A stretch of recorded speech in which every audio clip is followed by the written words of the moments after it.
It's often called the greatest meeting of land and sea. And when you hear that, you can picture, right, the crashing Pacific waves, those incredible cypress trees. It all just looks like a perfect postcard. It feels so romantic, so historic. It's on every golfer's bucket list. It is. But, you know, if you're a pro trying to actually make a living out here, that beautiful meeting of land and sea is, it's more like an absolute nightmare. And that is exactly where we're going today. We're doing a deep dive into the AT&T Pebble Beach Pro-Am. Yeah. The 2026 tournament kicks off this week, February 12th. Right. And normally the conversation around this event is all about the celebrities. You know, Bill Murray in a bunker, some NFL quarterback shanking one into the stands. Which, I mean, that makes for great television on a Sunday. Sure. It does. But that's not what this is about. We're stripping all of that away. We've got this huge stack of sources here, the 2026 preview, betting guides, course history, and just tons of strokes gained data. And when you actually dig into that data, it paints a very, very different picture. This is not a vacation for these guys. It's a math problem. And a really complicated one at that. So our mission today is to give you that insider lens. So whether you're betting, playing fantasy, or just watching from home, you'll understand why some of the best players in the world get completely eaten alive here, while a few others seem to have the cheat codes. And cheat code is the right way to put it, because Pebble Beach just defies the logic of modern golf. I mean, we're in this era of, you know, chasing ball speed, hitting it 350 yards. Yeah, power. Exactly. And Pebble just asks a totally different question. Okay, so let's start with the canvas itself to really get that question. Pebble Beach golf links. I was reading the background, and I think we have to start with the history, because it explains so much. This masterpiece wasn't designed by some legend. No. It was designed by two amateurs. It's one of my favorite facts in all of golf. Jack Neville and Douglas Grant. It's 1919. These guys, they weren't course architects. They were just, you know, really good amateur players. Okay. And they looked at this jagged piece of coastline and basically said, let's just get as many holes as we can right on the edge of the cliff. Which seems so obvious to us now, but at the time, that was not how you designed a golf course, right? Not at all. Conventional wisdom was, you know, you go out 9 holes away from the ocean, you turn around, you come back. Simple.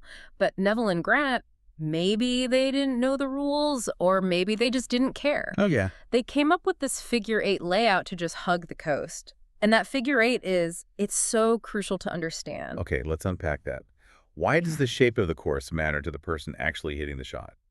It's all about the wind. I mean, on a normal course, if the wind's blowing north, you get 9 holes into it, 9 holes with it. It's predictable. You can find a rhythm. You find a rhythm. But at Pebble, because of that figure 8, the wind is constantly changing on you. So you can never get comfortable. Never. You'll play the 4th hole downwind and you feel like a genius. Then you walk 50 yards to the 5th tee, turn a corner, and boom, you're hitting straight into a 20-mile-an-hour gale. It just keeps you off balance. Yeah. And then you look at the scorecard, and this is where I think people get confused. It's a par 72, but it's barely 7,000 yards long. Oh, it's tiny by modern standards. I mean, they were just at Torrey Pines, which is almost 700-800 yards. This is a pitch and putt compared to that. And that's the trap, isn't it? You see the yardage and you think, okay, I can just overpower this place. Driver, wedge, birdie. That's the bait. Exactly. But Pebble's defense has never been length. Its defense is the targets. And this is the single most important stat for the entire Went. Pebble Beach has the smallest greens on the PGA Tour. I saw that in the notes. How small are we talking here? Give me some perspective. Okay, so the average green at Pebble is about 3,500 square feet. And a normal tour stop is what? A standard course is probably 6,000 square feet. Some places they play are over 8,000. So you're literally aiming at a target that is half the size you're used to. So it's like landing a helicopter on a postage stamp. While the postage stamp is tilted and made of Poa Annua. Okay, let's get into the Poa. We hear that term every single year. The commentators are always saying, oh, the Poa is getting bumpy. For someone who doesn't know, what is Poa Annua and why does it drive these guys insane? So Poa Annua is a type of bluegrass. It's native to the West Coast. And the thing about Poa is its biology. It grows these tiny little seed heads really quickly, especially in the afternoon sun. So the surface is actually changing throughout the day. It's alive. It's not like Bermuda or bent grass. In the morning, it's perfect, it's smooth, but as the day goes on and thousands of feet walk over it, it gets bumpy, it gets inconsistent. So it adds this variable that the player just can't control. That's the key. You can hit a perfect putt. I mean, perfect speed, perfect line, and the ball can hit a little tough to Poa and just bounce offline. It has to be infuriating. Oh, it is. It takes a certain mental profile. You can't be a perfectionist at Pebble Beach. You have to have this, like, Zen acceptance that sometimes the grass is just going to win. Okay, so let's recap the canvas. Statistically short course, but tiny, tiny targets, wind that swirls, and greens that basically have a mind of their own. Yeah, when you say it like that, it sounds less like a masterpiece and more like a torture chamber. It really does. Yeah. It's a test of patience, not just power. Now, before we get to who can survive this, we have to talk about the format.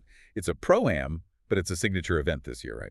Correct, and that changes things. Stronger field, more money, higher stakes. It's 82-man teams, a pro and an amateur. They play the first 2 days rotating between 2 courses. Right, the rotation. We have to talk about Spyglass Hill. I feel like it's always the forgotten course because it's not right on the ocean the whole time, but the pros seem to fear it more. They respect it more, for sure. Spyglass is a Robert Trent Jones Sr. design, and it is a completely different animal. It starts out in the dunes, very link-style, very exposed, but then you get to the 6th hole. It turns inland, into the forest. Right, and that transition is jarring. You go from these wide-open vistas to, like, claustrophobic corridors of pine trees. Your whole depth perception changes. And the scoring reflects that. It usually plays tougher than Pebble. It does. So the strategy is all about the weather. If it's calm, you have to score at Spyglass. You have to. But if the wind is up, it becomes one of the hardest walks on tour. Okay, so you survive that, you survive the 6-hour rounds with the amateurs, and you make it to the weekend at Pebble. Let's talk about the winning formula. Last year, 2025, Rory McIlroy wins at -21. That's a low number. It is. But if you look at the whole top 10, not just Rory, you see the blueprint. And we can just debunk the whole driving distance myth right now. You mean being a bomber doesn't help? Usually strokes gained, off the tee is king. On most courses, yes. But here, it has almost no impact. Yeah. Because the course is short and the fairways are wide, everyone is basically in the same spot off the tee. So being 30 yards further doesn't give you an advantage. Not really. If I'm 100 yards out and you're 70, we both have a wedge in our hands. Your power is neutralized. So where's the separation? Where are guys gaining strokes on the field? It's all strokes gained, ball striking, and specifically approach play, your iron shots. Last year, every single player in the top 12 gained big in that metric. Rory was gaining over 2 strokes a round just with his irons. So it is an iron player's paradise. You have to be a sniper. You do, but there's a catch. And it comes back to those tiny greens. Because they're so small, even the best iron players in the world are going to miss them. It's just statistically impossible to hit them all. And that's where the short game comes in. Precisely. The data shows the short game is the separator. The guys who climb the leaderboard are the ones who, when they inevitably miss a green, they can get up and down to save par. That's a great point for anyone watching. Missing a green at Pebble isn't like being on the fringe somewhere else. No. You're in thick, gnarly rough or a deep bunker or on the edge of a cliff. If you have a shaky short game, this course will expose you immediately. Okay, let's build the avatar then. The perfect golfer for Pebble Beach. What's the profile? Okay, let's build him. Number 1, he's an elite iron player. Precision, not power. Number 2, he's patient. He doesn't get rattled by a bad break. Number 3, he's comfortable on Poa Annua. And number 4, he has a reliable short game. Doesn't have to be a wizard, but it can't be a weakness. All right, we had the theory. Let's apply it. The 2026 field. The preview we have highlights a couple names. Let's start with a guy who is on an absolute heater right now, Siwoo Kim. Yeah, Siwoo is the first name that jumps out. He's at 251. And the argument is just elite, recent form meeting course comfort. Run me through the form. How hot is he? I mean, it's pretty incredible. He was T3 last week at Phoenix. Before that, T2 at Farmers, T6 at the American Express. 3 top 6 finishes in his last 3 starts. He's knocking on the door. And he likes this place, right? It's not a course that he just tolerates. No, he plays well here. He was 12th last year, T14 the year before. He knows the course.